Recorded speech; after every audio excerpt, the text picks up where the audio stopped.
Pois é, o mundo assiste hoje a uma escalada militar que pode redesenhar as fronteiras da economia global. Com refinarias em chamas no Irã e o preço do barril de petróleo rompendo barreiras históricas, a pergunta que domina a bolsa de valores, as bolsas de valores, né, e as mesas de governo é uma só. Até onde o sistema financeiro suporta uma guerra prolongada no Oriente Médio? Para entender o tamanho do impacto nas cadeias de suprimento e o que esperar do crescimento mundial nesse cenário de incerteza, a gente está recebendo hoje o professor associado da Fundação Dom Cabral e ex-diretor do Banco Mundial, Carlos Primo Braga. Seja muito bem-vindo ao BCTV, professor. Um prazer estar com vocês. Prazer é todo nosso. Vamos lá, professor. O senhor conhece, como poucos, as engrenagens que movimentam o dinheiro no mundo. Diante dos ataques de hoje, às instalações petrolíferas iranianas e do salto no preço do gás, o senhor acredita que a gente está diante de um novo choque energético capaz de levar as grandes potências a uma recessão ainda esse ano? Bem, não resta dúvida que o potencial existe, mas é interessante observar, né, que hoje de tarde o preço do petróleo desabou, né? E o porquê disso? Bem, o presidente Trump anunciou que o conflito está próximo ao seu final. E, além disso, os ministros da Fazenda do G7, os países industrializados, anunciaram que estão dispostos a liberar os seus estoques de reserva de petróleo. Isso apenas para mostrar que nós estamos vivendo um momento em que tudo é possível e o oposto também, né? O preço do Brent, o preço do petróleo de referência internacional, chegou em alguns momentos, na manhã de hoje, a cerca de $120 e fechou o mercado por volta de 84, né? Então, houve aí um sinal de alívio. Agora, como explicar isso? É porque há muita especulação, né? E não há certeza alguma que a afirmação do senhor Trump vai se transformar em realidade, no sentido que a guerra acabou, né? Ele, obviamente, está preocupado com as implicações políticas nos Estados Unidos para o aumento do preço de gasolina. O galão de gasolina nos Estados Unidos já está ali por volta de 3,4, a média nacional. Em alguns estados, como a Califórnia, por causa de impostos, já chega a cerca de $5 o galão, né? E isso, naturalmente, pode ter um impacto muito significativo nas eleições de novembro do Congresso americano.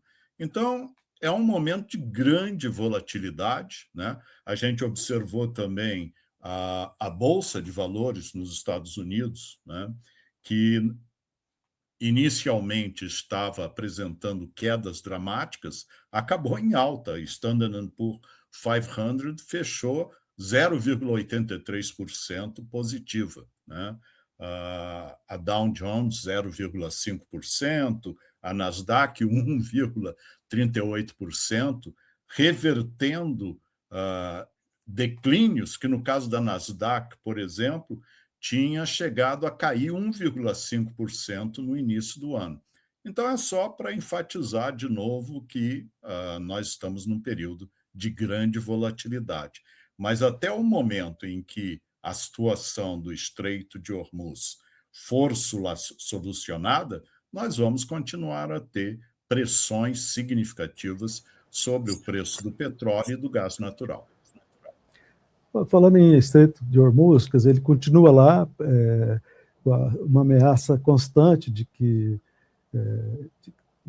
não vai ser regularizada a passagem de navios petroleiros pela área, né? O senhor acha que isso pode fazer, porque hoje já o Macron disse que pode tomar alguma providência para liberar ali a passagem de navios por lá. O senhor acha que isso pode fazer com que aumente a participação de países que não estão nessa guerra, por exemplo, países da Europa ali, que veio a se sentir prejudicados pela paralisação do Estreito de Hormuz, por exemplo? Não, sem dúvida. Isso é parte da estratégia do Irã, né? Porque se a gente olha os outros momentos de crise energética, seja lá o embargo de 1973, imposto pela Arábia Saudita, né, liderando a OPEP, contra países que tinham apoiado Israel durante a guerra do Yom Kippur, né, nós vimos o preço do petróleo aumentar 4 vezes em poucos meses, né? Mas o Estreito de Hormuz continuou aberto ao trânsito. Da mesma forma, se a gente olha as situações mais recentes, inclusive ano passado, né, em junho de 2025, quando Estados Unidos e Israel atacaram as instalações de processamento nuclear do Irã. E, no entanto, o tráfico no Estreito de Hormuz não foi afetado. Hoje, no entanto, nós estamos vendo isso, que é uma ameaça que sempre existia, sempre se considerou isso uma possibilidade, uma carta na manga do Irã, mas que é também um tiro no próprio pé, né? Porque certamente também afeta a capacidade do Irã de exportar o seu petróleo, que vai principalmente para a China, né? Agora, a possibilidade de países como a França e outros entrarem diretamente no conflito, eu diria que é baixa, né? Existe uma situação que nós estamos observando, que é, nesses últimos dias, já tivemos 2 episódios de mísseis chegando à Turquia, e ambos foram abatidos. Por que isso é importante? Porque a Turquia é membro, o país é membro da OTAN, da Organização do Tratado do Atlântico Norte. Em tese, a Turquia poderia utilizar o chamado artigo 4, que é o artigo que permite consultas de um país membro com todos os outros membros da OTAN para discutir a necessidade eventual de apoio militar. E, no limite, né, o artigo 5, que é quando um país se diz atacado e os outros concordam, e aí realmente haveria, então, uma união de forças, como a gente observou lá no 11 de setembro. Né? O artigo 5 foi invocado pelos Estados Unidos e vários países, né, da OTAN colaboraram com os Estados Unidos na guerra contra o Afeganistão, né, e também contra o Iraque. Pois bem, então essa situação é uma situação que eu acho ainda está distante. Agora, o que a declaração do senhor Trump sugere? Ou que ele já está pensando numa saída para o conflito, né? Declarar vitória, dizer, olha, nós destruímos totalmente a marinha do Irã, o que parece ser bem próximo da realidade. A Força Aérea já não era operacional de qualquer forma, mas não terá uma mudança de regime, né? Porque aqui há uma diferença entre as posições de Israel e dos Estados Unidos. Israel tem como objetivo maior, além de dizimar, vamos dizer, a capacidade militar do Irã, afetar dramaticamente a capacidade do Irã de influenciar proxies como a Hezbollah, o Hamas, os Houthis no Iêmen, e impedir definitivamente a capacidade do Irã de atingir a capacidade de produzir uma arma atômica, né? Mas, além disso, Israel quer uma mudança de regime. Já os Estados Unidos provavelmente estaria feliz com os primeiros 3 objetivos, né? Quer dizer, deteriorar dramaticamente as Forças Armadas do Irã, particularmente a Marinha, e também a Guarda Revolucionária, que é, vamos dizer, a tropa de elite do Irã, e, não apenas isso, também deixar claro que a possibilidade de continuar atividades de refino para a produção de uma eventual bomba atômica continua a ser uma linha que, de forma alguma, os Estados Unidos aceitaria, e também, né, criar condições para, eventualmente, um levante da população contra a teocracia ditatorial que, desde 1979, prevalece no Irã. Mas a mudança de regime é um troço complicado. As experiências dos Estados Unidos com mudança de regime, podemos citar, obviamente, o caso do Afeganistão, Iraque, Líbia, todas elas foram desastrosas a médio prazo, né? Então, nesse momento, não é claro o que o senhor Trump está querendo dizer. Pode ser que ele vá declarar vitória em torno desses outros objetivos menores. Ele deixou muito claro, né, que a eleição do filho do Ayatollah Khamenei era algo inaceitável, mas aí as forças mais radicais da Guarda Revolucionária apoiaram exatamente o Mojtaba Khamenei, né? Que é uma figura, vamos dizer, era uma figura secundária em termos da estrutura de poder no Irã, mas é uma resposta, obviamente, muito clara do Irã, que pretende lutar e não aceita interferência americana. Então, vamos ver o que acontece, mas eu acho que a intervenção militar de outros países, por exemplo, outros membros da OTAN, será, na melhor das situações, algo limitado. O Reino Unido, por exemplo, vai defender o Chipre, por exemplo. A Turquia vai se beneficiar do fato de ter acesso, né, a armas americanas no contexto das bases americanas na Turquia para se defender. Agora, daí a levar a uma intervenção direta, eu acho mais difícil. E há riscos do petróleo chegar a esse valor de $150 o barril, porque hoje quase foi a 120. Tem essa pressão dos preços chegar a isso, ou o senhor acha que o G7, por exemplo, vai liberar logo seus estoques estratégicos para acabar com esse risco? No curto prazo, eu não acho que a gente chega a 150. Chegar a 120, hoje mesmo, chegamos perto dos 120, né? Mas, como eu já disse, depois isso recuou dramaticamente, agora estamos aí por volta de 85, no caso do Brent, né? E o porquê disso? Bem, claro que tem muita especulação nesse processo, mas as declarações do presidente Trump, que a guerra está para acabar, e o comunicado do G7, que está pronto a liberar suas reservas, provavelmente influenciaram esse processo de forma significativa.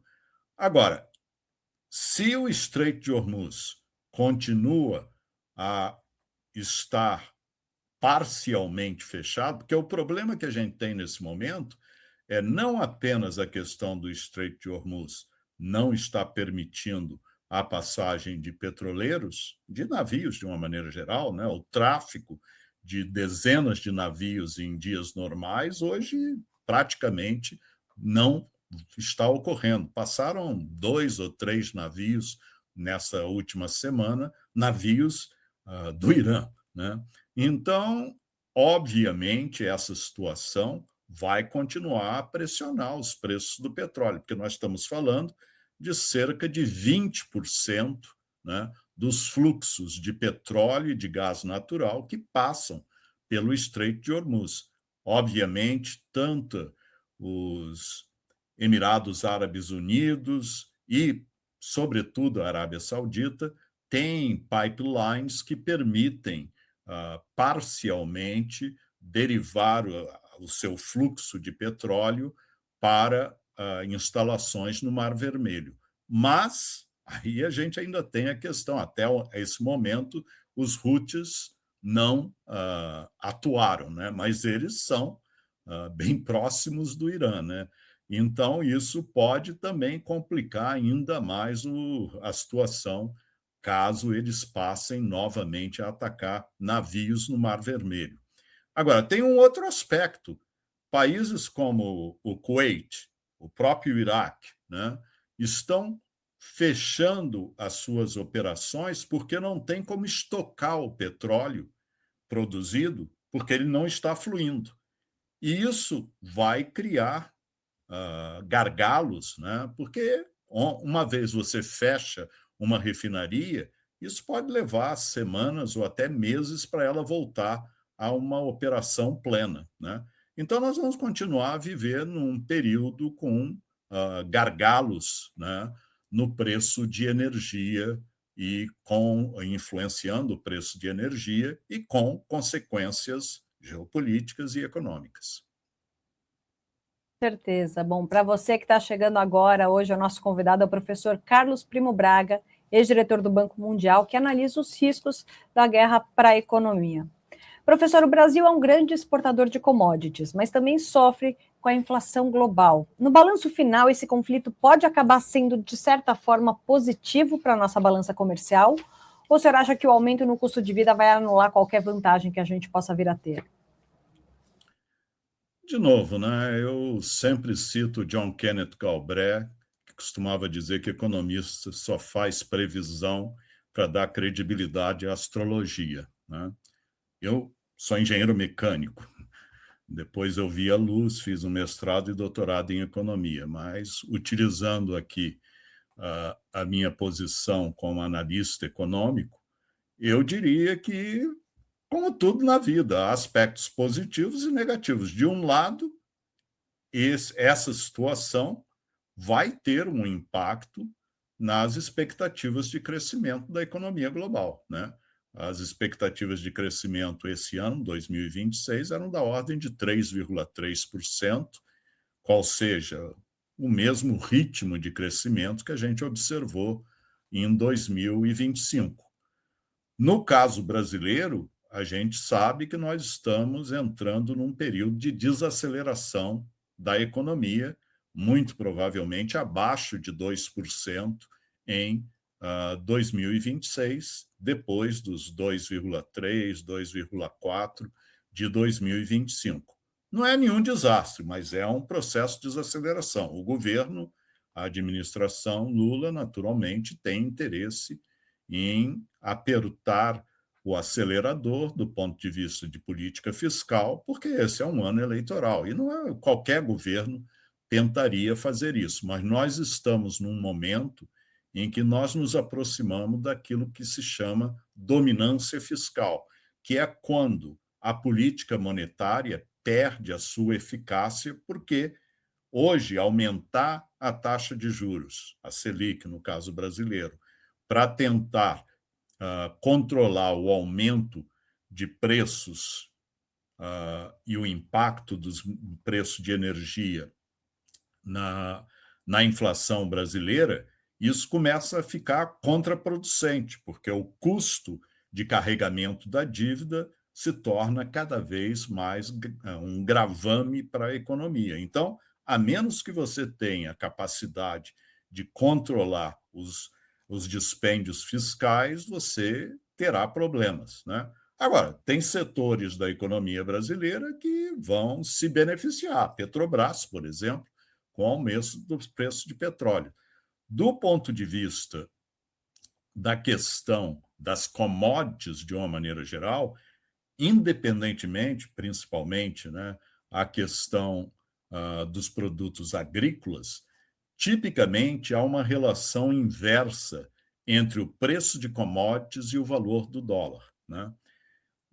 Nós observamos em 2025 uma desvalorização da ordem de 8% a 10% do dólar com relação a uma cesta de moedas fortes. Mas mesmo com relação ao Brasil, entre economias emergentes, o real foi uma das moedas que mais se valorizou. Então, nós temos essa situação. Tipicamente, o preço de commodities diminui se o dólar se valoriza.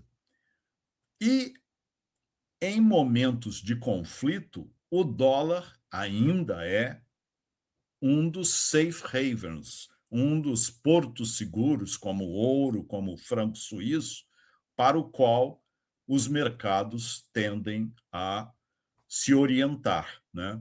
Então, se esse processo de conflito continua, nós vamos muito provavelmente ver uma apreciação do dólar em relação a outras moedas. E isso não é bom para o preço de commodities, afetando, portanto, o agronegócio, apertando a mineração brasileira.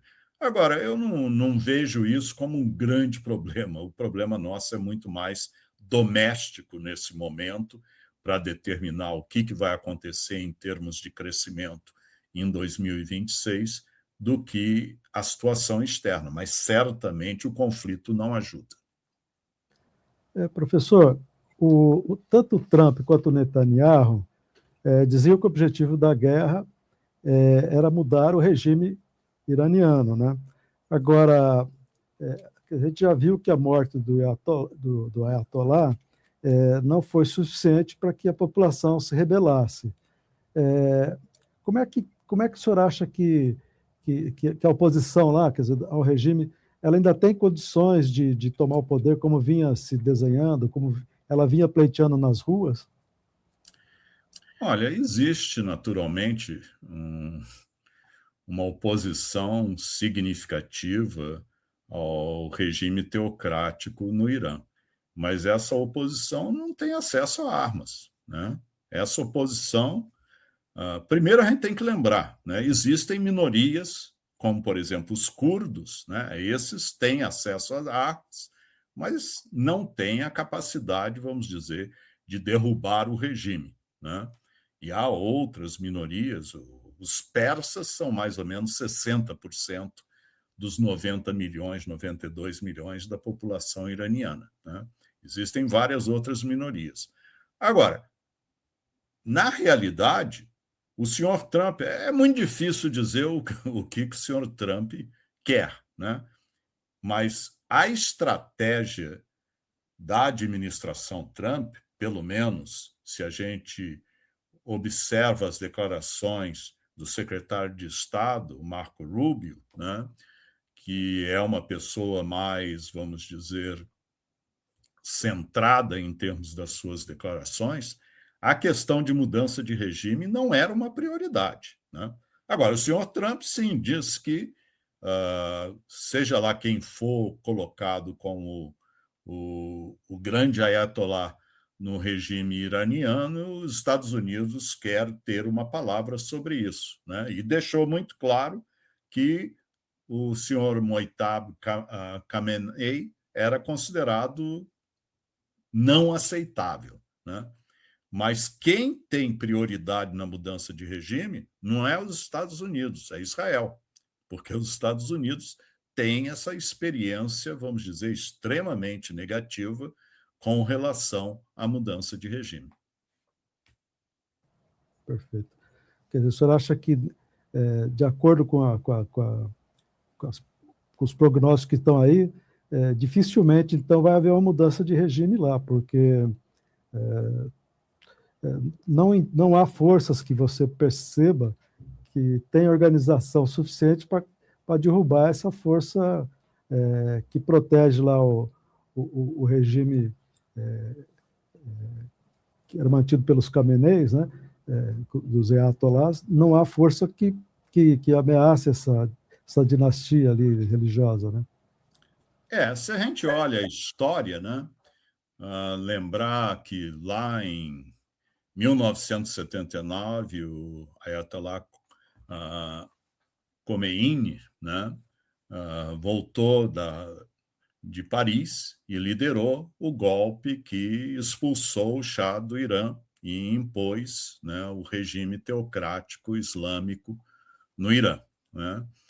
E ele prevaleceu até a sua morte em 1989. E aí que aparece o Ali Khamenei, que era um clérigo, vamos dizer, de segunda linha, mas que tinha, vamos dizer, a confiança do Khomeini, né? E ele ficou no poder de 89 até ser assassinado aí pelo ataque israelense há uma semana atrás, 10 dias atrás. Pois bem, o fato do Irã, da estrutura governamental iraniana, né, particularmente, né, a Guarda Revolucionária, que, como eu já disse, são as tropas de elite do Irã, terem apoiado o filho do Ali Khamenei para se tornar a pessoa-chave no processo governamental é, obviamente, uma demonstração que eles estão dispostos a lutar até o fim. E, em termos do controle da segurança no país, a revolucionária é, vamos dizer, extremamente competente em apagar qualquer possibilidade de resistência. Basta ver o que aconteceu no início desse ano, né, as manifestações, porque o Irã está vivendo problemas inflacionários significativos, então começou como protesto de comerciantes e aí estudantes, e as tropas da Guarda Revolucionária, a polícia, etc., mataram de 7 mil a 30 mil pessoas, né? Aí depende de quem você acredita. O governo diz que foram apenas, entre aspas, 3.600, mas, de qualquer forma, eles têm o controle, né? Aí tem aquela história, né? Basta lembrar o que aconteceu lá na Primeira Guerra do Iraque, lá em 1991, né? Quando as tropas americanas estavam a caminho de Bagdá e decidiram interromper a invasão do Iraque, porque tinham já destruído, basicamente, o exército iraquiano. E aí, a administração George W. Bush sugeriu àquelas minorias iraquianas, inclusive curdos, né, que se levantassem contra o governo do senhor Saddam Hussein. E foi uma mortandade, porque eles não tinham condições de enfrentar as tropas remanescentes iraquianas, né? Então, nesse momento, é a mesma situação, né? Os Estados Unidos falam: vocês têm que tomar o controle nas suas mãos, é uma oportunidade única numa geração, mas a menos que os Estados Unidos estejam dispostos, e eu não estou recomendando isso, mas esteja dispostos a colocar boots on the ground, quer dizer, ter tropas no território iraniano para ajudar a oposição, isso não vai acontecer. Agora, para a gente encerrar, professor, o senhor sempre diz que a economia não aceita desaforos. Para o brasileiro que está assistindo agora ao nosso jornal e que está vendo essas imagens de Teherã em chamas e tudo mais, qual é o impacto mais imediato que ele vai sentir no dia a dia e como se proteger dessa instabilidade que, de fato, infelizmente, parece não ter data para acabar? Como você já disse, a questão básica é qual é a duração desse conflito, né? Se a declaração do senhor Trump hoje dizendo nós estamos chegando ao final, porque ele vai declarar vitória mesmo, que seja uma vitória de pirro, no sentido de que não vai conseguir alguns dos objetivos que os Estados Unidos gostaria de alcançar, e certamente não vai alcançar a questão de mudança de regime. Mas se isso acontecer com rapidez, a gente vai ver mercados retornando, em termos do preço de energia, retornando a níveis mais civilizados, né, com implicações positivas para a economia global. Agora, na medida em que a situação se estenda por mais semanas ou mesmo meses, inevitavelmente nós vamos ver um impacto não trivial na economia global. De quanto vai ser a queda no nível de crescimento vai depender muito de países, né? Países como Japão, Coreia do Sul, depende de forma muito significativa do petróleo, da energia do Oriente Médio. O gás natural na Europa, nos primeiros dias da intervenção de Israel e Estados Unidos aumentou a valores de mais de 50%, né? Porque hoje a Europa depende muito exatamente do gás natural, particularmente do Catar, né?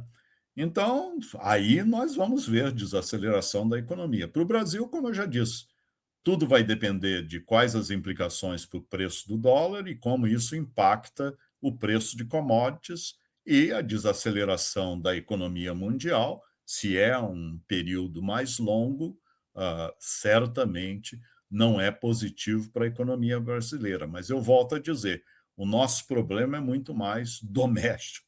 Nós temos que ter muita atenção à situação fiscal do governo brasileiro, porque se a gente não controla esse desequilíbrio fiscal, mais cedo ou mais tarde, nós vamos ter uma crise econômica. Com certeza. Acho que entender o movimento dos mercados no meio de um conflito bélico é essencial para proteger a nossa economia e o nosso futuro. A sua análise, professor Carlos Primo Braga, foi excepcional e acho que mostra um pouquinho o impacto dessa guerra e ele vai muito além do Oriente Médio. Muitíssimo obrigada pela sua participação, professor. Foi um prazer estar com vocês. Obrigado, doutor Carlos.